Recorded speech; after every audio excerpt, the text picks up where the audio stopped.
Bem-vindos ao primeiro episódio do nosso novo podcast Vozes da Missão. Um podcast que conta a história de nossos missionários aqui do UNASP Campus Engenheiro Coelho. E hoje nós vamos fazer uma viagem para um país bem distante daqui. Um país cheio de história, um pouco de conflito e muito, muito cedro. Estamos falando da onde? Líbano! Estamos falando do Líbano, Top, sim. hein, doutora? Vim aqui mostrar geograficamente onde ele está, doutora. Ó, pra não ter Bem erro, professor. ali. E para conversar com a gente sobre o Líbano, nós temos o nosso missionário Akibar aqui. Tudo bem, Akibar? E aí, pastora, tudo bem? Tudo bem, gente? Ótimo. É muito prazer estar aqui com vocês. Olha, alegria aí, vamos lá com tudo. Vamos lá com tudo. Akibar, conta um pouquinho pra gente como você veio parar no UNASP e o que você faz aqui. Então, eu vim aqui, na verdade eu faço teologia. E aí eu recebi um chamado de Deus, e aí ele começou a guiar assim, os caminhos, assim. Eu vim parar aqui e comecei a fazer teologia. E aí no meio do meu primeiro ano, eu recebi um chamado para ir lá para onde? Pro Líbano. Lá pro Líbano fazer a missão.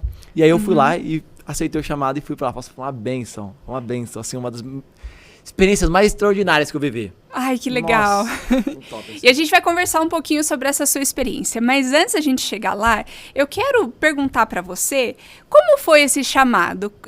A gente ouve muito isso, né? Do missionário ou do pastor receber um chamado. Mas como que é isso na prática? Como que foi pra você? Tá, pro Líbano, né? Não, pro chamado pastoral e também pro Líbano. Pode falar Pastoral, dos dois. fechou. Eu lembro que eu tava... Eu nunca fui interessado, assim, por coisas religiosas. Nunca, minha vida inteira. Você vem de uma família cristã? Sempre. Eu nasci Tá. na igreja adventista, inclusive. Toda minha família é Sim. adventista.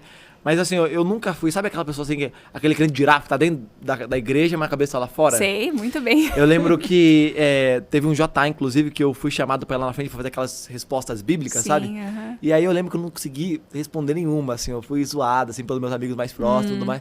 Eu falei, caraca, onde que eu tô, né? Eu nunca me interessei, assim. E aí teve um dia que numa aula de religião do colégio adventista, eu tava lá, e aí o professor de religião entrou, um baixinho, Jader, gente boa. Imagina ele tá ouvindo agora, hein? Ó, ele tá lá nos Estados Unidos, hein? Ó, Aí, Jaderzão, ó, se você Jader. estiver ouvindo aí. Parabéns pelo seu trabalho. Ele entrou assim na sala, assim, e aí ele deu uma Bíblia pra cada pessoa, pra cada aluno. E aí ele falou assim, vamos abrir Mateus 24. Todo mundo abriu. Eu falei, vou abrir aqui, mas vai ser mais uma vez que eu vou estar abrindo, e eu nunca mais vou ler isso aqui na minha vida, não vai fazer nenhuma influência.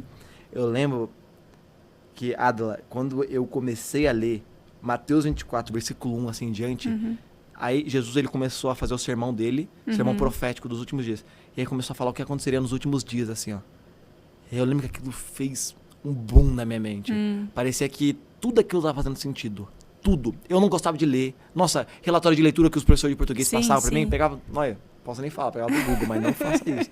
E eu não gostava de ler, mas eu me interessei tanto por aquilo, que eu comecei a me interessar pela Bíblia. E assim Olha só. começou o meu chamado. Sim. É bem Foi Deus interessante. trabalhando aos poucos, né? E o chamado missionário, como veio? Aí eu tava aqui no NASP. Aham. Aí o... Posso falar o nome do pastor? Será que pode? Pode Será? falar. Ó, vou falar pra ele. Pastor Esinaldo, que dá hebraico pra gente hoje, inclusive, Sim. no seminário. Ele chegou em mim num culto, e assim, ele é um professor que ele é muito bem visto pelos teologanos. Todos os teologanos querem ficar perto dele. Aham, é verdade. Todo mundo quer ficar perto dele, assim. Sim. Ele é muito gente boa. E aí eu olhava assim, ele assim no culto, eu falava, não vou nem tentar disputar, né? Porque ele é muito gente boa, assim, o pessoal gosta muito dele, não vou lá, não. E aí eu lembro que um dia ele chegou assim perto de mim e começou a puxar assunto comigo. Aí eu falei, como assim? Quem que sou eu, né, na fila do pão? Aí começou a puxar assunto comigo, até que ele perguntou, e o seu nome? Da onde que vem o seu nome? Aí eu falei assim, meu nome é Akibar Ali Zeitun. Ele perguntou o meu nome inteiro, né? Ele falou, é árabe, né? Aí eu falei, é. Aí isso já tava aqui no NASP, fazendo teologia há meio ano. Aham. Ele chegou em mim e falou assim, cara, eu vou te contar uma coisa. Você tem um chamado pra lá, você sabe, né? Não é todo mundo que tem esse recurso, esse passaporte natural que você tem. Sim. Aí eu brinco, né? O nome, né? O nariz torto, tudo faz você entrar com mais facilidade lá no Líbano, né? Lá nos países árabes. E aí, pra mim, aquilo foi uma coisa de Deus, assim, sabe?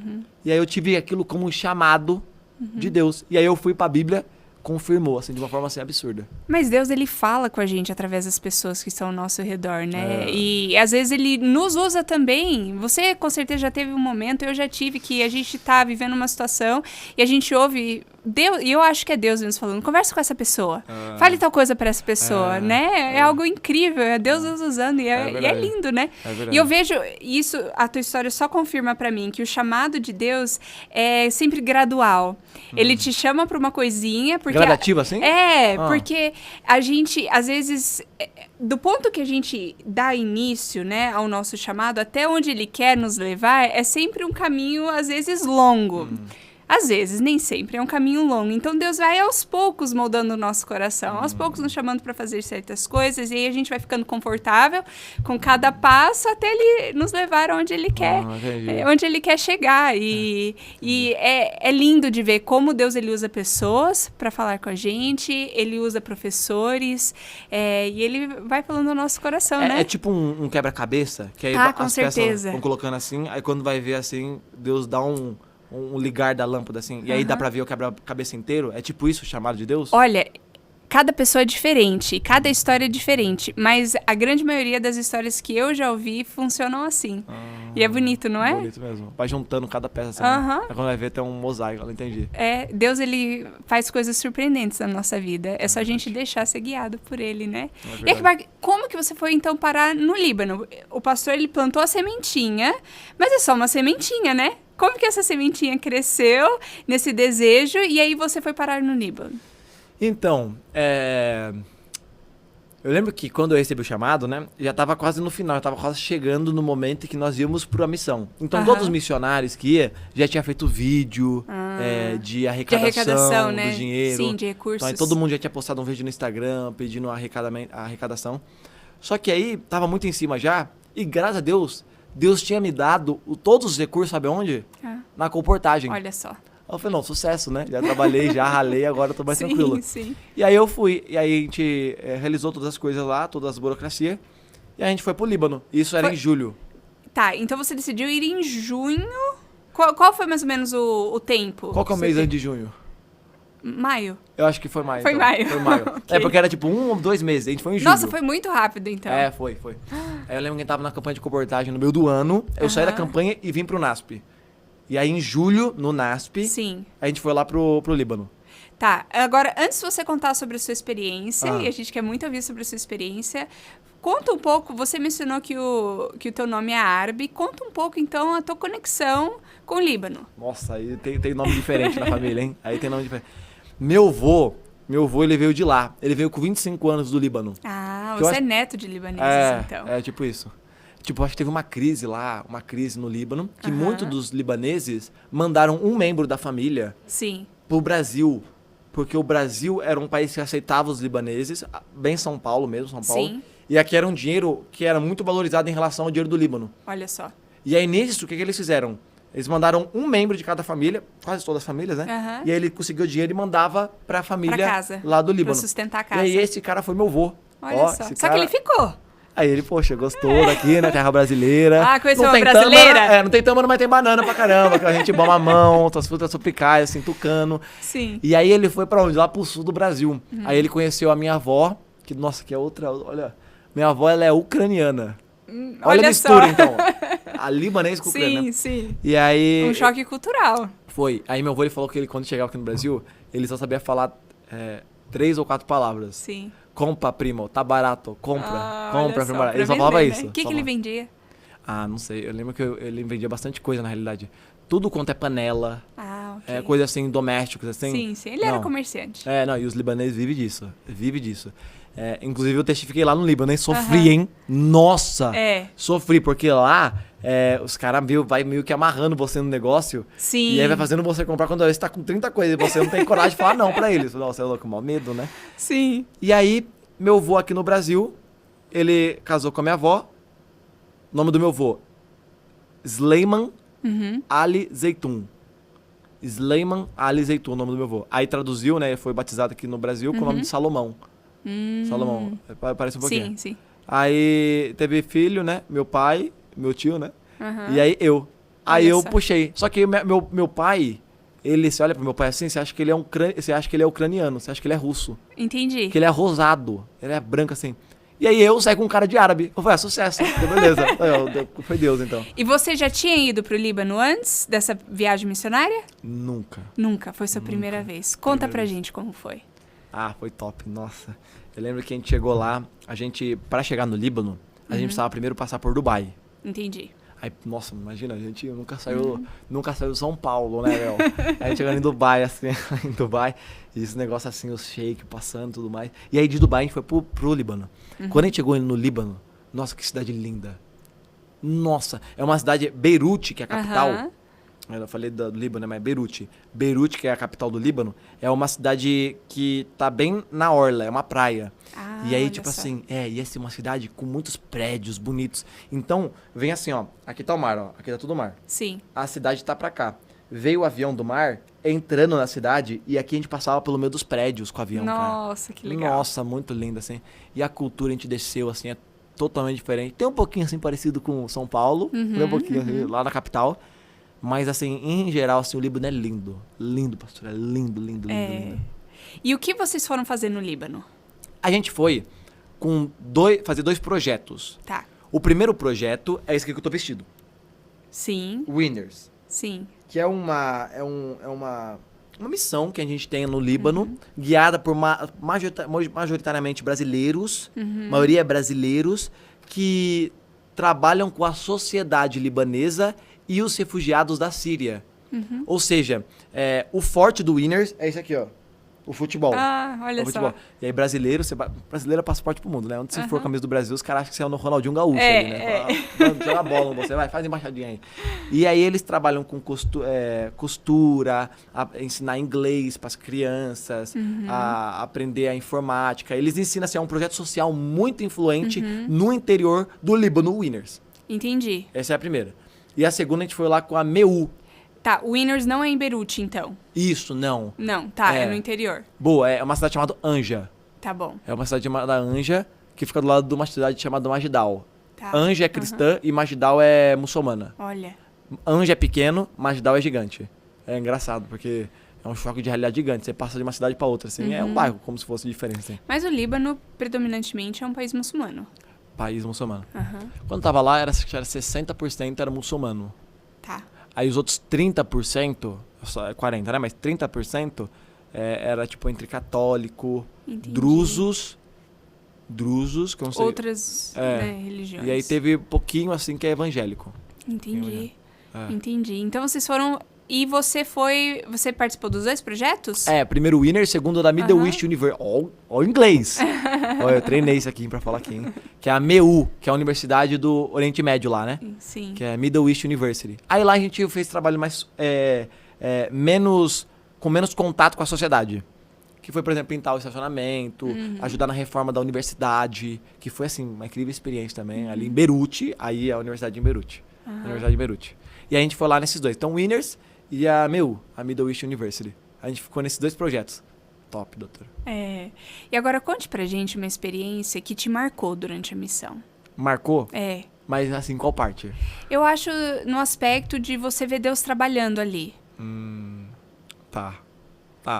No aspecto espiritual, né? Sim. Eu acho que foi quando a gente tava lá no interior, no Winners.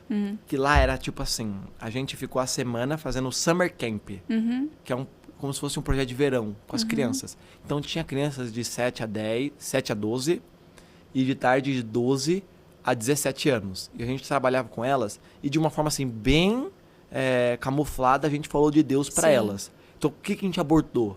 A gente abordou 8 remédios naturais. Então, todos os dias a gente falava sobre um remédio natural, 2 remédios naturais. Todos os dias a gente falava que era 4 dias, a gente usou cada dia 2 remédios naturais. E eu fiquei responsável pelo quê? Vitamina D, o sol. Olha, aprendi tudo sobre o sol. Nossa, quem quiser, inclusive aula aqui e tudo mais. E aí eu lembro, pastor, aqui, eu fiquei sobre o sol, eu ensinei as crianças. Depois levei elas lá pra fora pra ficar brincando de bexiga com água, jogando no outro assim no sol, né? Fechou, sucesso, dinâmica top. E aí o que aconteceu? Eu lembro que no final, quando era uma quinta-feira, a gente estava se despedindo das crianças, a gente ia para Beirute, lá para a universidade, para ir para a segunda etapa da missão, para a segunda parte da missão. A gente começou a se despedir das crianças. E, nossa, impactante. As crianças pegaram, assim, o amor, olha, gigantesco por nós. As crianças pegando o nosso Instagram, falando que queria ser como a gente. E assim, a gente não podia falar que a gente era cristão, né? Mas a gente viu assim muito do agir, do relacionamento que elas fizeram com a gente. Até hoje eu tenho um menino, um amigo meu chamado... Não vou falar o nome dele. Mas ele manda mensagem pra mim no Instagram, mandando mensagem assim de saudades, quando que vai vir pra cá. E todas essas pessoas, elas têm conhecimento que nós somos cristãos. Sim. Elas sabiam, só que elas não aprenderam verbalmente sobre o cristianismo, a Bíblia em si com a gente. Mas eles sabem que nós éramos cristãos. Eles sabendo que nós éramos cristãos e nós sendo pessoas modelo para elas, isso vai causar um impacto gigante na vida delas. Num país onde pregar não pode, onde não pregar pode. é proibido, né? E eu acho que esse é um grande dilema para muitos missionários, né? Como que eu vou falar de Jesus num país que não pode falar de Jesus? E só que às vezes a gente esquece que o Espírito Santo ele trabalha, né? É verdade. E o Espírito Santo é muito mais poderoso do que qualquer coisa que eu possa falar. Ele fala o coração e a gente faz o que a gente pode, a gente entrega o que a gente pode e o nosso maior recurso, às vezes, nessas situações, é a nossa conduta, né? Como a gente trata as pessoas, como a gente demonstra o amor de Jesus para aquelas pessoas. E oração, né? Joelho no chão, entregando a Deus em oração. É verdade. Fale agora sobre um pouquinho sobre... Eu já participei em missão a curto prazo e eu senti uma transformação interna de ter essa experiência. Eu morei muito... Eu passei a minha infância, adolescência e agora, depois na fase adulta, eu vim para o NASP e eu fiz... eu terminei minha faculdade no NASP, mas por 25 anos eu morei nos Estados Unidos. Então eu vinha para o Brasil em missão. Caramba. Muitas vezes como tradutora. E foram experiências... Claro. Foram experiências incríveis, mas já servi em missão também na Espanha, já fui para Albânia também e México. Legal. Então, já servi em alguns lugares. Albânia é pertinho do Líbano ali, não é? Ou não? Vamos ver aqui. Ah, não. Albânia tá ali... mais nos... os Balcãs, né? Que fala? Balcãs, sei lá. Aqui, ó. Aqui tá a Rússia. Então acho que vai pra cá, né? Eu não enxergo, né? Tô sem óculos. Eu acho que a gente tá mal de geografia. Acho que a gente ignora essa parte, né? Vamos ver. Mas é Europa. Albânia é Europa. É do lado da Grécia. França aqui, Itália. É por aqui, ó. Porque aqui tá Grécia. Eu acho, né? Não tô enxergando. Mas é do lado da Grécia. Do lado da Grécia. Então, nós fomos pra lá 2 anos atrás. Então, eu já servi em missão. Então, eu sei que é uma experiência única para o missionário. 2 anos atrás, então? Na Albânia foram 2 anos... Foi há 2 anos atrás. Legal. Então, o que você diria que você sentiu que mudou em você depois dessa experiência? O que mudou? Olha, essa é forte, né? Eu acho, pastora, que o que mais mudou, assim, foi o fato de entender que a missão não tem a ver com programações, mas missão tem a ver com pessoas. Verdade. Lá a gente estava num contexto até engraçado, que os árabes, não vou falar os árabes gerais, né? Porque meus primos aí começam a falar que não é todo eles também, não se importam com isso, né? Mas a maioria dos libaneses, eles não ligam para horário. Ou seja, eles não são bem tranquilos. Tipo, vai marcar uma reunião 2 horas. 4 horas eles começam a sair de casa. É absurdo. É absurdo. Eu não teria paciência pra isso. Nossa. Não, eu gostei, né? Eu gostei. Isso que é o pior. Eu acho que o sangue libanês tá aqui ainda. E o que aconteceu? Eu acho que o pessoal lá de Israel também é a mesma forma. O que aconteceu? O primeiro dia de missão, a gente tinha que estar lá 9 horas no colégio pra falar com as crianças sobre os 8 temas naturais. Primeiro dia, a van ia passar 8h30 pra pegar a gente, e das 8h30 a 9 horas tá lá no colégio. Nisso, o que aconteceu? 8h30 deu, nada. 9 horas deu, nada. 10 horas deu, ele chegou. 10 horas ele chegou. Sim, 2 horas quase depois, 1h30. Não, absurdo. Aí a gente foi assim, eu não senti... Meu Deus, o que tá acontecendo? A gente vai chegar lá, as crianças já vai estar passando fome, querendo ir embora já, deixar de lado. Sim. A gente chegou lá, as crianças não tinham chegado ainda. Olha. As crianças não tinham chegado ainda. A gente falou, oxi, e agora? Aí a gente montou a programação, foi começar umas 10h30, com as crianças chegando, que aí depois chegou todo mundo junto numa van lá, tudo mais. Aí a gente fez a programação, tudo mais. Aí eu falei, nossa, que adianta a gente chegar 9 horas, 8h30, e não tem ninguém lá? Sim. Não vale de nada a programação que a gente montou. A gente tem que adaptar as pessoas. Então, missão não tem a ver com programação, mas tem a ver com pessoa. Sim. Aí eu falei, nossa, cara, olha só. E às vezes a gente se preocupa tanto com as coisas. as coisas passageiras, que vão durar poucas horas, em vez de se importar de fato com as pessoas, com os relacionamentos. Com quem Esses você tá são indo pra passageiros. servir, né? É, entendeu? Então, eu acho que isso marcou bastante. Então, por exemplo, aí a gente começa a quebrar muitas tradições. E eu vejo que Jesus era assim, né? Ele quebrava a tradição, ele não quebrava princípio. Ele quebrava a tradição. Então, por exemplo, tinha que estar lá 9 horas. Tá, mas e se não tiver? Ele vai começar sem ninguém? Ah, não, a lei manda assim, não. Ele não manda, é tradição. O princípio é as pessoas, né? A gente cuidar das pessoas. Aí eu falei, uau, que interessante. E aí isso a gente aplica aqui pro Brasil, né? Então, por exemplo, pequenos grupos, quando vai dar um estudo bíblico, a gente não fica vidrado no padrão, assim, no cronograma, assim, no formulário que tem que preencher. Não, a gente mais se solta, assim, São né? pessoas, né? Eu acho que isso foi o mais fenomenal, assim. Nossa, que legal isso. E é verdade, nosso trabalho, o trabalho de Deus é lidando com pessoas. E a gente tem que levar isso em consideração. São indivíduos, né? E quando a gente vai em missão, são pessoas que pensam totalmente diferente da gente, Demais. né? E a gente tem que demonstrar respeito ao local, ao jeito das pessoas. E são pessoas, almas preciosas para Deus. Aqui, a gente tá chegando no fim da nossa conversa. Eu tenho mais uma pergunta para você. É mesmo, diga lá. O que você diria para uma pessoa que está na dúvida se deve ingressar em missão e aceitar esse chamado? Tá na dúvida? É. Tá. A dúvida dela pode ser desde financeiro ou a chamado, se ela recebeu o chamado mesmo. Né? Se deveria ir em missão, se vale mesmo a pena. Tá, se vale a pena? Não, a resposta é sem dúvida. Vale muito a pena. Vale muito. Esses dias, eu li uma frase do Jack Chan. Acho que foi do Jack Chan. Um filósofo, né? Aquele que de luta lá. Eu sei. O filósofo também. Filósofo, Vamos meter uns conselhos bons. Ele falou assim, não perca, ou melhor, não deixe de investir em viagens e conhecimentos gerais. Porque o dinheiro volta, o tempo não volta. O nosso tempo, ele é muito precioso.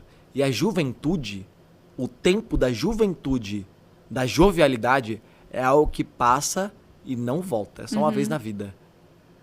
O nosso chamado é para sermos missionários. Ponto. Missionário, seja no bairro, seja recebendo um chamado do outro lado do mundo. E ambos dos casos, seja do nosso lado ou do outro lado do mundo, a gente nunca vai se sentir preparado para fazer esse chamado. É verdade. Por quê? Porque a gente nunca vai estar preparado. E se a gente esperar e estar preparado para ir, a gente nunca vai ir. Porque é assim que Deus pede, é assim que Deus chama. Deus chama Deus deixa de escolher os sábios, os grandes, para escolher os pequenos, porque Ele sabe que se os grandes fossem chamados, eles iam depender das próprias forças. Os pequenos não. Dependem de Deus, né? Ou seja, nós, quando somos chamados por Deus, nós sempre nós vamos nos sentir incapacitados. Por quê? Porque se nós não nos sentimos incapacitados, quer dizer que aí tem um problema. Olha só. O chamado de Deus é sempre pra gente dar um passo num território desconhecido. É onde a gente não tem certeza se vai dar certo, é onde a gente não tem certeza se vai ter êxito. Será que a gente vai ter sucesso se a gente for pra aquele lado do mundo? A gente não sabe. Mas assim, a decisão, ela deve ser vamos. Olha só. A decisão é ide. Sentindo-se preparado ou não, você nunca vai se sentir preparado. Mas vai. Porque olha, eu posso falar pra vocês que é a história, assim, das histórias mais legais que eu tenho pra contar. As experiências, assim, mais interessantes. O contato com uma outra cultura. Pessoas que nunca leram a Bíblia. Pessoas, assim, que precisavam de ajuda. Eu posso falar pra vocês que foi a missão do Líbano que me trouxe. Olha só. Eu não tinha tido esse contato com essa realidade. Então o chamado de Deus é vamos. Sentindo preparado ou não? Vamos. Dar o passo de fé num território que é desconhecido pra gente. Então assim, se tem um chamado, se você sente o chamado ou se você não sente o chamado, Deus fez o chamado. Você não precisa sentir. Por quê? Porque a fé não vem pelo sentimento, vem pela razão. A fé é você saber, você conhecer. Se você conhece, independente se está sentindo feliz ou triste, você sabe que 1 mais 1 é 2. Você não precisa saber que... Você não precisa estar triste para saber que 1 mais 1 é 2. 1 mais 1 é 2, você estando triste ou feliz. E a fé é razão, e Deus deu essa razão pra gente. Vamos, sentindo ou não, vamos pra missão. Então, eu acho que esse é o chamado, assim. Vai, não perca a oportunidade. Nossa, vai ser inesquecível. E Deus capacita, né? Deus capacita, Ele tá ali do teu lado. E essa dependência nos traz maturidade espiritual. né? Constrói quem nós nos tornamos. Akbar, muito obrigado. Que lindo que você falou agora por último. Eu tava assim, nossa, que sermão lindo que ele tá pregando. Legal. Mas nós dependemos de Deus para tudo. E entender essa dependência é o nosso crescimento espiritual. É caminhar com Deus. Akbar, muito obrigado por conversar com a gente, dividir nóis. a sua experiência. A gente espera que com essas conversas a gente possa inspirar a outros missionários Nossa, também legal, hein? seguirem Legal. em missão. Top, prazer é Tá todo meu bom? aqui, hein? Coisa boa. Muito obrigado, querido. E assim a gente conclui o nosso primeiro episódio. Se você sente o desejo no teu coração de servir em missão, entre em contato com o nosso núcleo de missões aqui no NASP Engenheiro Coelho e a gente pode te ajudar. Nós temos várias missões que saem anualmente para diversos lugares. Também ajudamos nossos missionários que querem servir a longo prazo através do Serviço Voluntário Adventista. Então pode nos procurar. Muito obrigada.